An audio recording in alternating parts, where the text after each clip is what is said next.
अस्सलाम वालेकुम। मुशीस स्टोरी के तमाम सुनने वालों को मोहब्बतों भरा सलाम। आज आपको जो कहानी सुनाने जा रही हूँ बिल्कुल सच्ची और आप बीती है। हमारी एक जानने वाली खाला अब है या नहीं वल्लाह आलम, उन्होंने बताया था कि उनकी पुप्पो ने उन्हें ये वाक़या इस तरह सुनाया था। भारत के एक गांव गुजरात आंबापुर गांव, ये इस वक्त की बात है। तब मुसलमान और हिंदू साथ साथ रहा करते थे, बहुत अमन और प्यार से। किसी को किसी के मज़हब से कोई दिक्कत ना थी। आंबा गांव में पहाड़ के बहुत करीब करीब घर थे। मुसलमानों की कब्रिस्तान और हिंदुओं के मुर्दे जलाने वाली जगह, जिसे हिंदी में छाननिया भी कहते हैं और उर्दू में शमशान घाट। किस्सा मुख्तसर ये कि ये कहानी एक हिंदू से मुंसलिक है। सुना है अमावस की रात चांद नज़र नहीं आता और ये रात बहुत हैबतनाक और खौफनाक होती है। इस रात में शैतानी शक्तियाँ पाने वाले काले इल्म को और भी शक्तिशाली बनाते हैं। ये कहानी भी ऐसी ही एक रात से जुड़ी है।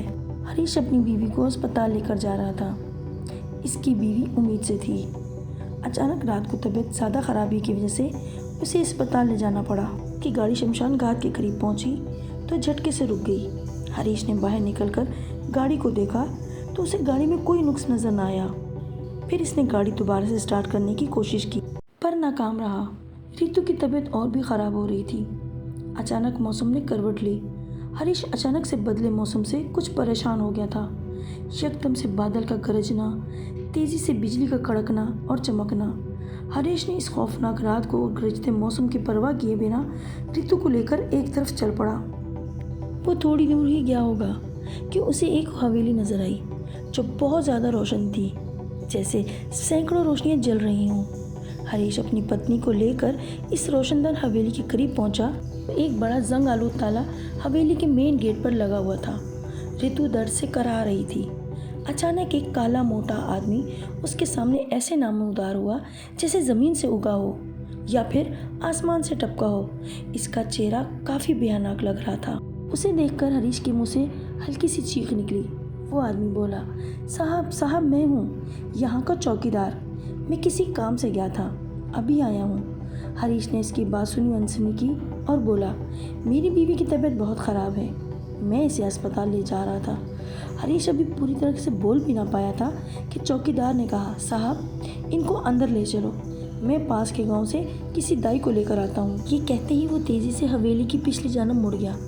हरीश ने कुछ कहने को मुँह खोला पर इसे जाता देखकर खामोश होकर रितु से बोला, घबरा नहीं, अभी चौकीदार किसी दाई को लेकर आता है। रितु ने दर्द से कराहती हुई आवाज़ में कहा, मुझे बहुत डर लग रहा है। तुमने इसे देखा था? किस मकरूही हंसी से हंस रहा था और मुझे कैसे देख रहा था। हरीश खुद भी घबरा गया था पर बीवी को दिलासा देते हुए बोला, अरे पगली, ऐसी कोई बात नहीं है, मैं तेरे साथ हूँ, कुछ नहीं होगा। ये कहते हुए आगे बढ़ा मगर ताले को देखकर फिर बोला, अब देखो ना, हमें अंदर जाने का बोला मगर ताला न खोला और ख़ुद वहाँ से चला गया। हरीश ने सिगरेट सुलगाई और मुंह ही मुंह में बड़बड़ाते हुए रितु को सहारा देकर साइड पर रखी हुई टूटी मेज़ पर बिठा दिया। पर वो ना बैठी और अपने पेट को पकड़कर ज़ोर ज़ोर से कराहने लगी, ऐसे जैसे वो भी मर जाएगी। कुछ ही देर बाद चौकीदार एक बुढ़िया के हमरा वापस आया और बोला, अरे साहब आप अंदर क्यों नहीं गए। ये कहते ही इसने गेट की जानब देखा जहाँ बड़ा सा ताला आईनी गेट पर नस्ब था। फिर खुद ही बोला, अरे मैं भी ना, ताला तो खोला ही नहीं। ये कहते हुए इसने जेब से एक बड़ा सा चाबियों का गुच्छा निकाला जो सब की सब जंग आलूद थी। फिर जल्दी से ताला खोला और इनको लेकर हवेली में पहुंचकर हरीश को एक बेड की जानब इशारा करते हुए कहा, इस पर इनको लिटा दो और अम्मा तुम इसे देखो। और हरीश से कहा, चलिए साहब हम बाहर चलते हैं। चौकीदार की बात सुनकर रितु ने हरीश का बाजू थामा और लड़खड़ाते हुए बिस्तर से उठकर साइड में जाकर हरीश को बोली, तुम पागल हो क्या, मुझे यहाँ मारने के लिए लाए हो। हरीश हैरान और परेशान होकर बोला, अरे ये क्या उलफुल बक रही हो। वो बोली, क्या तुम इस हवेली के बारे में नहीं जानते। इतने में बुढ़िया इनके करीब आई और इधर उधर डर कर देखते हुए बोली, जैसे उसे वहाँ कुछ होने की तवक्को हो। तुम इससे बेहतर इसे मर जाने दो, किसी भी तरह इसे यहाँ से ले जाओ। ये शैतानी हवेली है, यहाँ सिर्फ शैतान ही जन्म ले सकते हैं। इसे ले जाओ, इसे ले जाओ। अगर यहाँ शैतान का जन्म हुआ तो सब खत्म हो जाएगा। और आज की रात का भी तुमको नहीं पता, आज अमावस की रात है और अमावस का शैतान सब तबाह व बर्बाद कर देगा। हरीश गुस्से से बोला, मेरी बीवी तकलीफ से मर रही है। सारी दकियानूसी बातें छोड़ो और मेरी बीवी पर ध्यान दो। इस बुढ़िया ने रितु की तरफ देखा, जो वाकई ऐसी हो गई थी कि जैसे इसका सांस ही अब आया और अब गया। बुढ़िया ने हरीश को कमरे से बाहर निकाला और रितु की जानब बढ़ गई। हरीश के बाहर जाने के 2 घंटे बाद कमरे से बहुत ही हैबतनाक चीख की आवाज़ आई। ये आवाज़ उसी कमरे से आई थी जहाँ रितु और बुढ़िया मौजूद थे। चीख की आवाज़ सुनकर चौकीदार और हरीश कमरे में दौड़े चले आए तो क्या देखा कि रितु बेहोश पड़ी है और बुढ़िया एक कोने में खड़ी कांप रही है। हरीश ने पूछा, क्या हुआ? बुढ़िया कांपती हुई आवाज़ में बोली, वही हुआ जो नहीं होना चाहिए था। हरीश ने दूसरी जानब देखा तो नौमौलूद बच्चा पीठ मोड़कर बैठा हुआ था। वो झट से बच्चे के पास पहुंचा तो धक से रह गया। ये क्या? ये तो कोई और मखलूक थी। नाक तो थी ही नहीं, बड़ा सा मुंह, बहुत ही बारीक सी आंखें, इतनी बारीक जैसे सिर्फ लाइन बनाई गई हो। कान बिल्कुल भेड़िए की तरह थे और 2 बड़े बड़े दांत जो होंठ से नीचे आ रहे थे और ऊपर वाला होंठ तो सिरे से था ही नहीं। ये सब देखकर हरीश का दिल उछलकर हलक में आ गया। वो झटके से दीवार के साथ जा लगा और साथ ही लरिस्ती हुई आवाज़ में बोला, ये क्या है? चौकीदार ने फट से कहा, साहब ये अम्मा सच बोल रही है, ये शैतान है। हरीश बोला, अब इसका क्या किया जाए? क्या इसे मार दिया जाए? बुढ़िया डरती हुई आस्तिकी से बोली, नहीं, हम इसे नहीं मार सकते। अमावस का शैतान है ये। इसे तब ही मारा जाए जब अमावस की दूसरी रात आए, जिसमें चांद नहीं निकलता है, और वो रात सालों में एक ही बार आती है। इसलिए हमें इसे उस वक्त तक कैद करके रखना होगा, कहीं और नहीं, इसी हवेली में जहाँ इसका जन्म हुआ है। इसी बात पर चौकीदार बोला, मेरा दोस्त पंडित है, मैं उसको लाता हूँ और इस बच्चे को यहीं दफन कर देते हैं। फिर पंडित भी आ गया। इस बच्चे को जिंदा दफन करने के बजाय मंत्र वगैरह पढ़कर इस शैतानी बच्चे को ज़मीन में कैद कर दिया। फिर दोनों मियाँ बीवी अपने घर आ गए। जब रितु को होश आया तो हरीश ने सारी बात उसे आगाह किया। वो दोनों मियाँ बीवी उस भयानक रात को कभी न भूल पाए। इसी तरह दिन गुजरते गए। इनके यहाँ एक और बेटे ने जन्म लिया। उसका नाम भगवान दास रखा। वो बहुत मासूम और रहमदिल था। पढ़ाई में भी बहुत अच्छा था। यूँ साल महीनों और महीने दिनों में गुजरते गए। उन दोनों ने शैतानी बच्चे का जिक्र कभी भी भगवान दास से नहीं किया। फिर भगवान दास की सालगिरह का दिन आया। दोनों ने बहुत एहतमाम किया। सालगिरह की खुशी में भगवान दास के दोस्त उसे घुमाने ले जाना चाहते थे। हरीश ने न चाहते हुए भी उसे इजाज़त दे दी। नहीं जानते थे कि बच्चे जंगल वाली शैतानी हवेली में जाएंगे। सारे लड़के अपने सफ़र पर निकल गए। रितु को चैन नहीं आ रहा था। वो बार बार एक ही बात कह रही थी, तुमने जाने क्यों दिया, और अगर कुछ हो गया तो? मुझे ऐसा लग रहा है जैसे कुछ बहुत बुरा होने वाला है। आज दूसरा दिन हो गया था। भगवान दास और इसके किसी भी दोस्त से कोई राब्ता ना हुआ। हरीश से ज़्यादा रितु परेशान थी।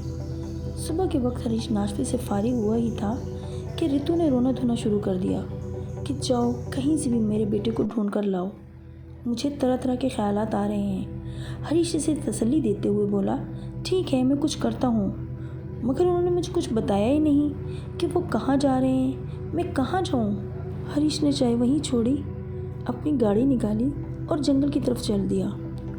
रात देर तक वापस आया तो वो बहुत परेशान और खौफजदा था। रितु के पूछने पर बताया कि मैं अभी जंगल में दाखिल भी नहीं हुआ था कि रमेश ने मुझे अपनी दुकान पर बुलाया और टीवी पर दिखाया। सारा वाक़या सुना दिया। हुआ कुछ यूँ, इस चैनल पर किसी दरिंदे की बातें हो रही थी जिसने आबनूर जंगल के पास मौजूद रंगपुर गांव के एक ही घर के 9 अफराद को कच्चा चबा डाला, जिसमें सिर्फ आंखें और ज़बान रह जाती हैं, बाकी कुछ नहीं बचता। और साथ ही मौजूद कस्बे की दुकान पर रखी मुर्गियाँ और लटका हुआ गोश्त सब कुछ देखते देखते ख़त्म कर डाला। ये सब देखकर और सुनकर लोगों में खौफ व हरास फैल गया। लोग खौफ से थर थर काँप रहे थे। ये सब सुनकर रितु और परेशान हो गई थी। हरीश बोला, मैं कभी इस बदसूरत खौफनाक चेहरे को नहीं भूल सकता। रितु ने खौफजदा होकर कहा, मगर वो कैसे आज़ाद हो सकता है? हरीश बोला, हो ना हो ये शैतान उन्हीं बच्चों की वजह से आज़ाद हुआ है। ये सुनकर रितु और परेशान हो गई कि भगवान दास को कुछ ना हो गया हो। हरीश फ़ौरन से उठा और बोला, चलो हम उसी पंडित से मिलकर कोई हल निकालते हैं। और फिर दोनों आबनूर जंगल की तरफ चल पड़े। थोड़ी मुसाफत के बाद दोनों रंगपुर गांव पंडित के पास पहुंचे। वो बहुत ज़ईफ और बीमार था। इन दोनों की सारी बातें सुनकर बोला, मैं सब जानता हूँ। कल रात कुछ लड़के वहाँ गए थे शैतानी हवेली में, और गलती से वो शैतान आज़ाद हो गया। इसने बहुत तबाही मचाई है। एक ही घर के 9 अफराद इसकी भेंट चढ़ गए। पंडित की बातें सुनकर हरीश और रितु भगवान दास और उन लड़कों का सोचकर रोने लगे। पंडित इनकी सोच न समझकर बोला, इस शैतान और भगवान दास ने एक ही कोख से जन्म लिया है। भगवान दास ही इस शैतान का खात्मा कर सकेगा। ये अंत उसी अमावस की रात होगा। दोनों बेताबी से बोले, पर अमावस की रात कब आएगी? पंडित ने उन्हें खामोश रहने का इशारा करके बोला, वो रात आज से ठीक 2 दिन बाद आएगी। और खुशकिस्मती से ये वही अमावस वाली रात है जिसमें चांद नहीं निकलेगा और अंधेरे में ही इस शैतान का नाश होगा। मगर इसके लिए ज़रूरी ये है कि किसी न किसी तरह इस शैतान को सुलाया जाए, फिर वो हमेशा के लिए सो जाएगा। चलो हम उसी पंडित से मिलकर कोई हल निकालते हैं। और फिर दोनों आबनूर जंगल की तरफ चल पड़े। थोड़ी मुसाफत के बाद दोनों रंगपुर गांव पंडित के पास पहुंचे। वो बहुत ज़ईफ और बीमार था। इन दोनों की सारी बातें सुनकर बोला, मैं सब जानता हूँ। कल रात कुछ लड़के वहाँ गए थे शैतानी हवेली में, और गलती से वो शैतान आज़ाद हो गया। इसने बहुत तबाही मचाई है। एक ही घर के 9 अफराद इसकी भेंट चढ़ गए। पंडित की बातें सुनकर हरीश और रितु भगवान दास और उन लड़कों का सोचकर रोने लगे। पंडित इनकी सोच न समझकर बोला, इस शैतान और भगवान दास ने एक ही कोख से जन्म लिया है। भगवान दास ही इस शैतान का खात्मा कर सकेगा। ये अंत उसी अमावस की रात होगा। दोनों बेताबी से बोले, पर अमावस की रात कब आएगी? पंडित ने उन्हें खामोश रहने का इशारा करके बोला, वो रात आज से ठीक 2 दिन बाद आएगी। और खुशकिस्मती से ये वही अमावस वाली रात है जिसमें चांद नहीं निकलेगा और अंधेरे में ही इस शैतान का नाश होगा। मगर इसके लिए ज़रूरी ये है कि किसी न किसी तरह इस शैतान को सुलाया जाए, फिर वो हमेशा के लिए सो जाएगा। इस कुएं से थोड़ी मिट्टी लेकर त्रिशूल पर लगाकर वार किया जाए और मंत्र भी पढ़ा जाए। लेकिन ये सब आसान नहीं है। मंदिर तक पहुंचना मुश्किल है। फिर कुएं से मिट्टी लेते वक्त आसेब से हम कलाम होकर इसके चंद सवालों के जवाब के बाद ही मिट्टी मिलेगी। कुएं में काला पानी होगा। जैसे जैसे इस आसेब के सवालों के जवाब दिए जाएंगे, वो काला और जहरीला पानी सफ़ेद मिट्टी में तब्दील होगा। हरीश बोला, ठीक है, मैं जाता हूँ काले पहाड़ों में। पंडित बोला, नहीं, वहाँ जाकर सारे काम सिर्फ भगवान दास ही करेगा और कोई नहीं। ये कहते ही पंडित के जिस्म को आग लग गई और इसके सारे बदन में आग के शोले बुलंद होने लगे। वो दोनों समझ गए कि पंडित अगर हमें आगाह ना करता तो जिंदा रहता, पर अब क्या हो सकता था। दोनों वहाँ से निकले और शैतानी हवेली का रुख किया, क्योंकि वहाँ वो बच्चे मुसीबत में थे और अमावस की रात में 2 दिन बाकी थे। जैसे जैसे उनकी गाड़ी हवेली की तरफ बढ़ रही थी, वैसे ही खौफ से जिस्म में सनसनाहट दौड़ रही थी। दिन की भागदौड़ में पता ही न चला कब शाम हुई और कब रात ढली। जब वो हवेली के करीब पहुंचे तो रात के 11:45 हो रहे थे। चांद की हल्की हल्की रोशनी में, दरख्त के साए और सनसनाती हवा, हर तरफ इंसानी खामोशी को तोड़ती हुई भेड़ी की खौफनाक आवाज़ दिल को दहला रही थी। कि सामने रुकी हवेली किसी देव हैकल पहाड़ की तरह अपनी जगह पर मौजूद थी। हर तरफ खौफनाक सन्नाटे का राज था। दोनों गाड़ी से डरते हुए उतरे और हवेली की तरफ बढ़ने लगे। रितु ने इधर उधर देखकर कहा, चौकीदार नजर नहीं आ रहा। हरीश बोला, वो भी शैतान का लुकमा बन गया होगा।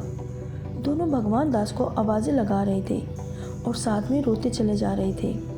हरीश ने हवेली के जंग आलू दरवाजे को हाथ लगाया तो वो खुलता चला गया। रितु डरकर हरीश के साथ लग गई। फिर दोनों आहिस्ता आहिस्ता कदम उठाने लगे और आगे बढ़ने लगे। सूखे पत्ते इनके कदमों के नीचे आकर चुरचुरा रहे थे। सूखे पत्तों की चुड़चुड़ाहट की आवाज़ उनके खौफ को बढ़ा रही थी। एकदम दोनों वहीं थम से गए। आंखें फटी की फटी रह गईं और साथ ही रितु के मुंह से बेख्तियार चीख निकल गई, क्योंकि सामने एक लाश पड़ी थी। जैसे ही इसके करीब जाकर देखा तो रितु बेख्तियार रोने लगी, क्योंकि वो लाश भगवान दास के दोस्त रमेश की थी, जिसका दिल और आधा धड़ गायब था और चेहरे का सारा गोश्त गायब था। इस लाश को वहीं छोड़कर रितु पागलों की तरह भगवान दास को पुकारती हुई बेडर और खौफ अंदर भागी। हरीश भी इसके पीछे लपका। मगर भगवान दास और बाकी लड़के कहीं ना मिले। फिर वो वापस उस जगह पहुँचे जहाँ 22 साल पहले शैतान को कैद किया था, पर शैतान वहाँ मौजूद ना था। वहाँ वही ताबूत पड़ा था जिसमें शैतान 9 मौलूद बच्चे को कैद किया था। इस ताबूत से गहरी सांसों की आवाज़ आ रही थी। दोनों ने कांपते हाथों से ताबूत का ढक्कन हटाया तो दोनों की चीखें निकल गई। दोनों ने बामुश्किल खुद को संभाला, क्योंकि वहाँ भगवान दास बुरी तरह जख्मी बेहोशी के आलम में गहरी गहरी सांसें ले रहा था। जल्दी से हरीश ने अपने जख्मी बेटे को ताबूत से निकाला और इसे होश में लाया। माँ बेताबी से बेटे को चूमती जा रही थी और रोती हुई कह रही थी, मैंने तुझे क्यों आने दिया? ऐ भगवान, मेरे जिगर के टुकड़े को कुछ न हो। फिर भगवान दास होश में आया और डरते हुए इधर उधर देखते हुए कहने लगा, ऐसी खौफनाक बला सबको मार दिया। अम्मा, मेरा कोई दोस्त जिंदा ना बचा। हरीश ने हैरान होकर कहा, तुम कैसे बच गए? वो बोला, इस खलीस शैतान ने मुझ पर भी हमला किया, पर हर बार उसी को तकलीफ हो रही थी। कभी मुझे उठाकर फेंकता, कभी खुद दीवार से जा लगता और फिर गुस्से और तकलीफ से चिल्लाता। अपने दोस्तों की मौत मैंने अपनी आंखों से देखी। मुझे जख्मी छोड़कर चला गया। मैंने अपने दोस्तों को इसके मुँह का निवाला बनते देखा और यहाँ तक हम कैसे पहुँचे कुछ समझ न आई। जब हम इस पुरसरार हवेली में दाखिल हुए और घूमते हुए हाल में पहुँचे, हम वहाँ बैठे थे कि एक निहायत ही खूबसूरत लड़की आई। हम हैरान हुए कि इस वीरान हवेली में ये कहाँ से आई। हमारी बात और नज़रों को देखकर वो बोली, मैं चौकीदार की बेटी हूँ। बाबा शहर गया है कुछ सामान लेने, इसलिए मैं आई हूँ। हम मुतमईन हो गए। वो हमारे लिए खाने पीने का सामान लाई और मुस्कुराकर रमेश को देख रही थी। रमेश इसके पीछे किचन की तरफ गया। फिर थोड़ी देर बाद इसकी चीखने की आवाज़ पर हम सब किचन की तरफ भागे, पर वहाँ कोई ना था। वही भयानक और लरसती चीख फिर सुनाई दी। हम सब इस चीख की ताक़ुब में यहाँ पहुँचे तो वो मकरू बला रमेश का दिल निकाल कर खा रहा था। हमने देखा रमेश का आधा धड़ भी गायब था। वो शैतान इसको वहीं छोड़कर हमारी तरफ लपका। हम सब ने वापसी के लिए दौड़ लगाई, पर इसने किसी को न जाने दिया और सबको दबोचकर बिजली की सी तेज़ी से आनन फानन हड़प कर गया और मैं तकता रह गया। फिर वो मेरी तरफ बढ़ा, पर न जाने कौन सी शक्ति इसको रोक रही थी। फिर भी वो मुझे ज़ख्मी कर भाग गया। अब कहाँ गया कुछ पता नहीं। ये सब बताते हुए वो रो दिया। हरीश और रितु ने पिंडत से हुई सारी तफसील इसे बता दी कि इसे शैतान का अंत हो सकता है। भगवान दास ने तकलीफ से कराते हुए कहा, मैं इसका अंत करूँगा, अपने दोस्तों की मौत का बदला ज़रूर लूँगा। हरीश और रितु ने अपने जिगर के टुकड़े को काले पहाड़ों की तरफ रुखसत किया। पंडित ने काली माता के मंदिर से मिट्टी और संदूर और कुछ मंत्र पढ़कर एक डिबिया दी। ये सब चीज़ें भगवान दास ने महफूज की और काले पहाड़ों की सिमत चल दिया। हरीश और रितु वापस घर की तरफ चल दिए। जब वो घर पहुँचे तो रात के 2 बज रहे थे। रितु अपने बेटे के लिए बहुत परेशान थी। उधर भगवान दास और ओम बहुत कठिन सफ़र पर निकले थे। जब वो इन पहाड़ों के पास पहुँचे तो वो बिल्कुल काले और देवहिकल पहाड़ थे। शाम के 6 बज रहे थे। कुछ तो वक्त था और कुछ अंधेरा काले पहाड़ों की वजह से था। भगवान दास और ओम को बहुत खौफ महसूस हो रहा था। ओम ने भगवान दास को छेड़ते हुए कहा, भगवान दास जी, मुझे बहुत खौफ आ रहा है। आप तो भगवान जी के बहुत ख़ास हो। भगवान दास बोला, डर तो मुझे भी बहुत लग रहा है, पर इस वक्त मेरे सर पर खून सवार है, उस शैतान का जिसने मेरे दोस्तों को मेरे सामने बेदर्दी से अपने पेट का ईंधन बनाया। मैं वो वक्त कभी नहीं भूल सकता। ये कहकर वो खारदार झाड़ियाँ चीरता हुआ आगे बढ़ा। एकदम सामने एक खूनख्वार भेड़िए ने भगवान दास पर हमला कर दिया। ये दोनों इस हमले के लिए बिल्कुल तैयार न थे और अचानक हमले से दोनों के औसान ख़त्म हो गए। ओम के पास 6 गोलियों वाला पिस्टल था। इसने घर से निकलते निकलते एहतियातन अपने पास रख लिया था, जो कि इसके पिता का था। ओम ने फ़ौरन पिस्टल निकाला और भेड़िए पर फायर खोला। क्या भगवान दास शैतान को मार पाएगा? और क्या वो आसेब के सवालों के जवाबात ठीक से देकर क्या वो हथियार हासिल कर सकता है? इस दिल को दहला देने वाली स्टोरी में आगे बहुत कुछ होना बाकी है। तब तक के लिए अपना बहुत ख्याल रखिएगा। अल्लाह नेगेबान। मेरे चैनल को सब्सक्राइब ज़रूर कीजिएगा ताकि मेरी आने वाली अगली वीडियो आप तक सबसे पहले पहुँचे।